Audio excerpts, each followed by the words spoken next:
मैं हूं चारुल शर्मा। एक बार फिर से हाजिर हैं अपने ग्राउंड जीरो के हीरोज के साथ। इस खास बुलेटिन में हमारे हीरोज बताएंगे हर खबर की जमीनी हकीकत, और वो भी ग्राउंड जीरो से। उत्तर प्रदेश की राजधानी लखनऊ में पहली बार डीजी कॉन्फ्रेंस का आयोजन होने जा रहा है। इसमें प्रधानमंत्री खुद मौजूद होंगे। 19 तारीख को प्रधानमंत्री लखनऊ आ जाएंगे और 21 तारीख को प्रधानमंत्री वापस दिल्ली जाएंगे। इस दौरान अजीत डोभाल और गृह मंत्री अमित शाह भी डीजी कॉन्फ्रेंस में मौजूद रहेंगे। यूपी में पहली बार हो रही डीजी कॉन्फ्रेंस के लिए प्रधानमंत्री नरेंद्र मोदी राजधानी लखनऊ में 2 दिन का रात्रि विश्राम करेंगे। वो 19 नवंबर की रात करीब 8:45 बजे अमौसी एयरपोर्ट पर लैंड करेंगे। इसके बाद रात्रि विश्राम के लिए सीधे राजभवन पहुंचेंगे। एसपीजी की टीम ने पुलिस मुख्यालय, पीएम के आने जाने के रूट, कार्यक्रम स्थल समेत तमाम उन स्थानों का दौरा व निरीक्षण किया जहां जहां पीएम जाएंगे या फिर गुजरेंगे।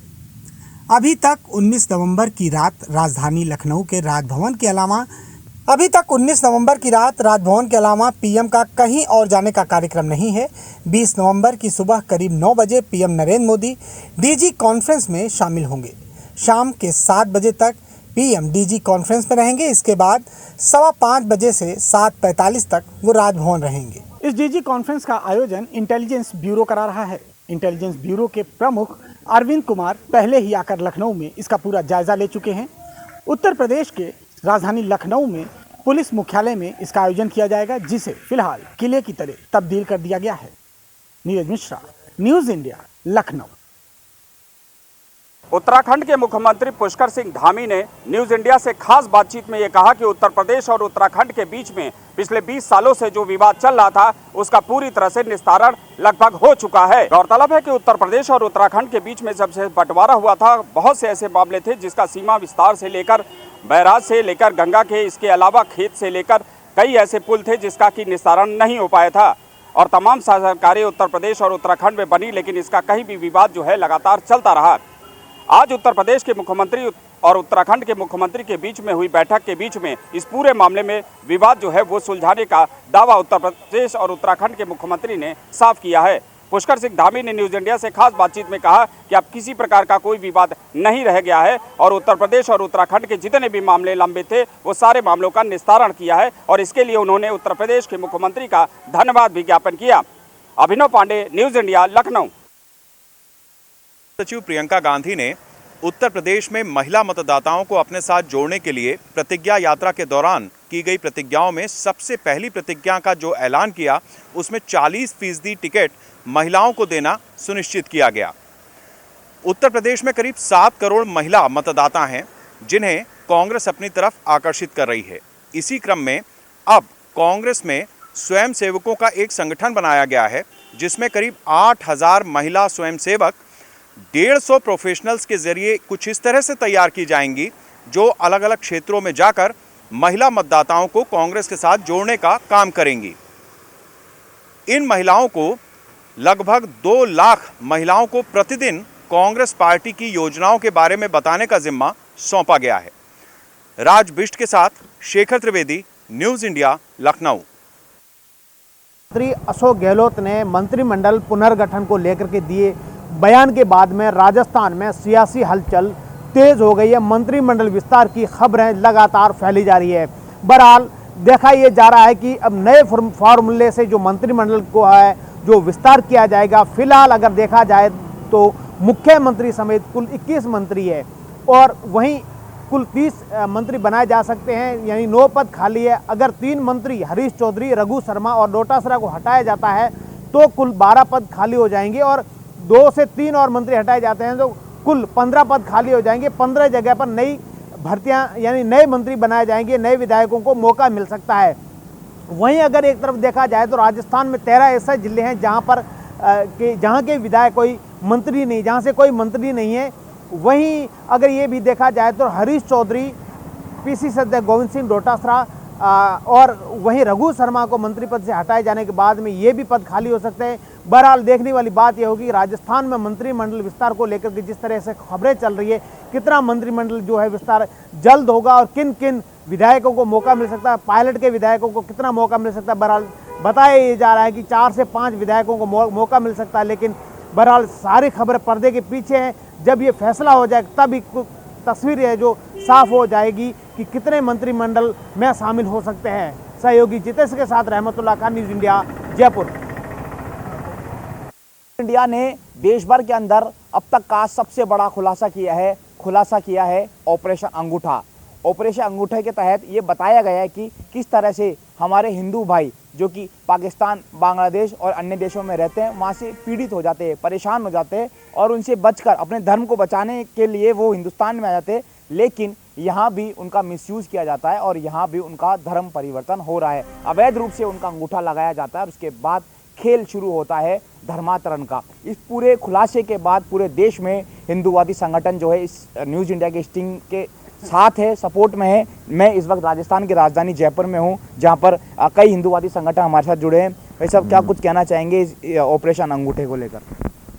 जो न्यूज़ इंडिया अपने जो इसके धर्म परिवर्तन बांग्लादेश से, पाकिस्तान से जो भी मुस्लिम आ रहे हैं, उन मुस्लिम को अंगूठे के बेस के आधार पे कि आपको राशन, हिंदुओं को जो अपने राशन के हम अंगूठा लगाओ, हम आपको राशन देंगे, उस बहाने से ये उनके धर्म परिवर्तन करवा रहे हैं। तो ये न्यूज़ इंडिया जो इसको खुलासा किया है और जो खुलासा करने जा रहा है, और ये जगह जगह इंडिया में जहाँ जहाँ भी हमारे जयपुर शहर में यहाँ आकर के अपनी बात को उजागर कर रहे हैं, ये बहुत ही हिंदुओं के लिए अपने गर्व की बात है।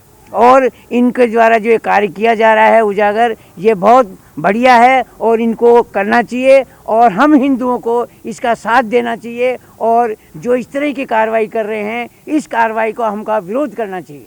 आप क्या कुछ कहना चाहेंगे? मैं आज से कवि राजेश खंडेलाल रजुआ, जो ये धर्म परिवर्तन की जो साजिश चल रही है देश में, तो इसके खिलाफ 4 लाइनें सौंपता हूँ कि नफरत की कहानी अजब मान बैठे, आतंक भरे नगमे गजब मान बैठे, और मानवता बची नहीं जरा भी दिल में, देश से भी आगे मजहब मान बैठे, देश से भी आगे मजहब मान बैठे। जय हो। तो मैं घोर विरोध करता हूँ, ये जो अंगूठा चल रहा है और धर्म परिवर्तन कराया जा रहा है, इसका मैं घोर विरोध करता हूँ। धन्यवाद। सब क्या लगता है कि कोई बड़ी साजिश है ये, कि जिस तरह से हमारे हिंदू भाई जो है वहाँ से यहाँ पर आए हैं और हमारे देश में आए और यहीं पर उनके खिलाफ इस तरह की बड़ी साजिश रची जा रही है? बड़ी साजिश ये फ्यूचर के लिए हो सकती है? सबसे पहले तो मैं न्यूज़ इंडिया का धन्यवाद ज्ञापित करना चाहूँगा कि जिन्होंने एक बहुत ही ज्वलंत मुद्दा, जिस तरह पूरे देशों में हिंदू लोगों को प्रताड़ित किया जा रहा है और जब वो लोग वहाँ से पलायन करके यहाँ आ रहे हैं तो उनको फिर उनका धर्म परिवर्तन कराने के लिए यहाँ के जयचंद, यहाँ के कुछ गद्दार, देश के राष्ट्र विरोधी तत्व उनका धर्म परिवर्तन कराने के लिए अपनी मंशाओं में शामिल हो रहे हैं और न्यूज़ इंडिया ने इसका खुलासा किया है। और ये जो साजिश चल रही है, इसके तहत हम सब हिंदूवादी संगठन इसके लिए एक वो चलाएंगे, लहर मुहिम चलाएंगे और इसके साथ ही जो ऐसे लोग हैं उनके प्रति बहुत ही सख्ती के साथ निपटेंगे। ऐसा हम सब लोग एक साथ होकर ऐसा कार्य करेंगे। न्यूज़ इंडिया के इस स्टिंग का सपोर्ट कर रहे हैं और इस मुद्दे पर अपनी बात रख रहे हैं और इन्होंने भी कहा है कि ये गलत है और न्यूज़ इंडिया के साथ पूरे देश में तमाम जो हिंदूवादी संगठन है वो न्यूज़ इंडिया के साथ कंधे से कंधा मिलाकर उनके साथ खड़ा है। सहयोगी जितेश शर्मा के साथ मैं दीपक चावला, न्यूज़ इंडिया, जयपुर।